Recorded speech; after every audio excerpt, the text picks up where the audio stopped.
রাজশাহীর বাঘা উপজেলার সনাতন ধর্মাবলম্বী সম্প্রদায়ের আয়োজনে রাজশাহী ৬ চারঘাট বাঘা আসনে বাংলাদেশ জাতীয়তাবাদী দল বিএনপি মনোনীত ধানের শীষের প্রার্থী আবু সাইদ চাঁদের সংবর্ধনা ও আলোচনা সভা অনুষ্ঠিত হয়েছে।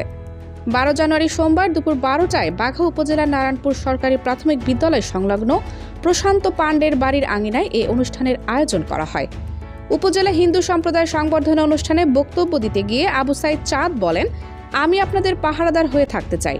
ধর্ম বর্ণ নির্বিশেষে সবাই যেন নিরাপদে, শান্তিতে ও মর্যাদার সঙ্গে বসবাস করতে পারে, সেই লক্ষ্যেই আমি রাজনীতি করি। তিনি সাম্প্রদায়িক সম্প্রীতি, পারস্পরিক শ্রদ্ধা ও সামাজিক ঐক্য রক্ষার উপর বিশেষ গুরুত্ব দেন।